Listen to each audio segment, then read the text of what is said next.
Your forecast first, sponsored by Matex Heating, Cooling, and Plumbing. Well, it has been a chilly day across central Illinois. Temperatures in the mid-20s right now, 24 in Champaign, but let's factor in the winds, and it feels like 14 degrees. It has been a cold Thursday for sure across the area. It is the calm before the storm, a big mess coming our way exactly this time tomorrow night. It's going to get quite wintry across the area, but for tonight, we actually had some sunshine today. That was nice to see. It's going to remain cold. We've got to talk about snow, ice, rain, winter weather advisories, flood watches, winds gusting to 45 miles an hour, and below zero wind chills. That's a lot. We'll do it coming up. WCIA 3 News starts right now. Now on WCIA 3 News. A 5-year tuition freeze is melting. How much more U of I students will be paying? It's a day most students have off of school, why one district might make Veterans Day a normal day in the classroom.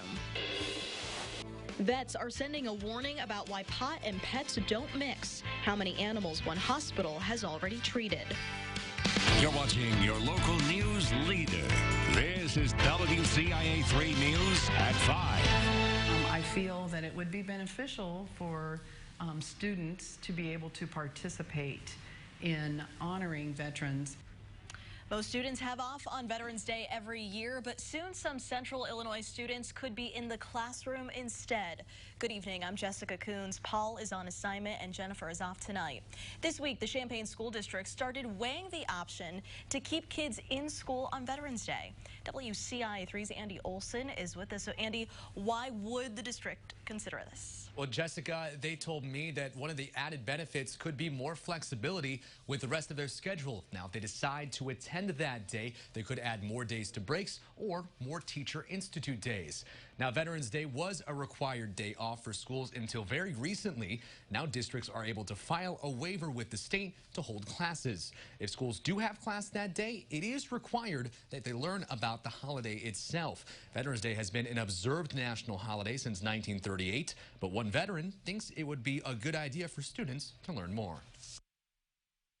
I'd like to see more of an emphasis, on educating our young folks as to the reason for the occasion, and certainly encourage them to participate in activities that demonstrate patriotism, Americanism. The Board of Education presented the next 2 school calendars for the first time at their meeting this week. They said there was no public comment related to school on Veterans Day. Now, the public will have a chance to speak up again at their next board meeting on January 27th.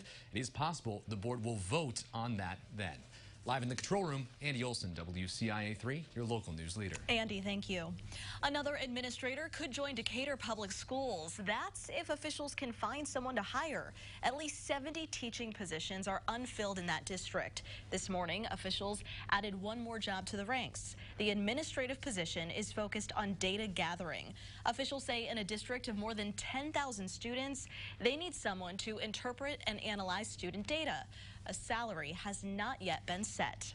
Some students at the U of I will be paying more for their education. Today, the Board of Trustees approved increasing tuition for in-state freshman students. WCIA 3's Jamie Mays is live on campus tonight. So, Jamie, how much more will those students be paying? Tuition will go up almost 2% for incoming in-state freshmen. This is the first increase for students in 6 years. Base tuition for in-state undergraduates will go up by about $218 to $12,254 a year. This will help with the faculty hiring initiative that started this year. Enrollment has increased almost 18% over the past decade, while tenure at its universities have gone down 2.6%.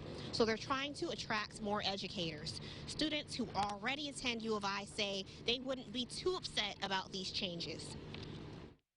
Obviously, school is expensive for everybody, but there's sort of a point when you're already like $20,000 in debt, and some people that I know are like 6 figures in debt, that even a couple $100s just doesn't even seem like that much because just everything is going to loans. Tuition will go up by about 1% for their Springfield campus under the state's guaranteed tuition law. Rates for incoming students from Illinois will stay unchanged for 4 years. Live in Champaign, Jamie Mays, WCIA 3, your local news leader. Jamie, thank you. Trustees today also approved student fees for the next school year. In CU, they will increase 2.5%. Chicago's fees will go up by 1%. Fees will not change for the Springfield campus. We have new information on a crash that happened yesterday. A 23-year-old man from Danville died. This crash happened near Main Street and Lynch Road in Danville.